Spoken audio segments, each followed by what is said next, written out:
গাজার আকাশে আবারও ভেসে উঠল ধ্বংসযজ্ঞের কালো ধোঁয়া।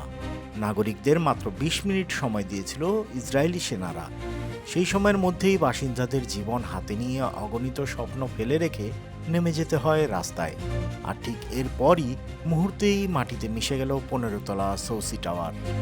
এটা ছিল টানা দ্বিতীয় দিন যখন ইসরায়েলি বিমান হামলায় ধসে পড়ল গাজা শহরের বহুতল ভবন। এর আগেই ধ্বংস হয়েছে স্থানীয় পরিচিত স্থাপনা মুস্তাহা টাওয়ার। এবার আবার দেওয়া হয়েছে আল রুয়া টাওয়ারে খালি করার নোটিশ। ইসরায়েলি বাহিনীর অভিযোগ এসব ভবনে নাকি ছিল হামাসের অবকাঠামো, কিন্তু আসলেই কি তা? কারণ তাদের দাবির পক্ষে কোনো প্রমাণ হাজির করতে পারেনি ইসরায়েলি বাহিনী। উল্টো হামাস বলছে এগুলো শুধুই সাধারণ আবাসিক ভবন। আর এসব ঘটনায় গাজা সিটির ভেতর নাগরিকদের আতঙ্ক এখন চরমে। আল মাওয়াসিকে ইসরায়েল ঘোষণা করেছে মানবিক জোন, কিন্তু সেই জোনেও অতীতে হামলা চালিয়েছে তারা। ফলে কেউই বিশ্বাস পাচ্ছে না কোন জায়গায় আসলে নিরাপত্তা মিলবে। এমন পরিস্থিতিতে একজন বাসিন্দার কণ্ঠে উঠে আসে অসহায়ত্বের আরতি, যেখানেই যাই মৃত্যু আমাদের পিছু নেয়, হোক তা বোমায় না হয় ক্ষুধায়। শনিবার থেকে শুরু হওয়া একদিনেই নিহত হয়েছেন অন্তত ৫৬ জন ফিলিস্তিনি। শুধু একটি স্কুলে আশ্রয় নেওয়া ১৪ জন প্রাণ হারিয়েছেন বিমান হামলায়।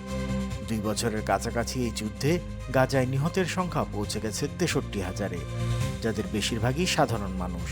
এরই মধ্যে ইসরায়েলি শহরগুলোতেও বিক্ষোভ ছড়িয়ে পড়ছে। তেল আবিবে হাজারো মানুষ রাস্তায় নেমে দাবি তুলছেন।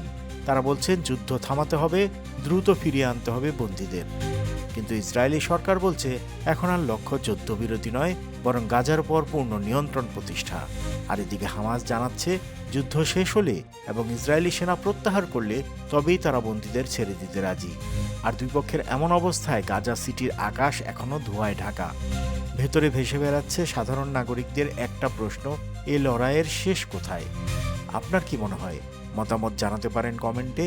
আন্তর্জাতিক অঙ্গনের সব খবর জানতে সাবস্ক্রাইব করুন Bangla flow YouTube channel. Like comment করে সংযুক্ত থাকুন বাংলা ফ্লো এর ফেসবুক, ইনস্টাগ্রাম ও টিকটকে।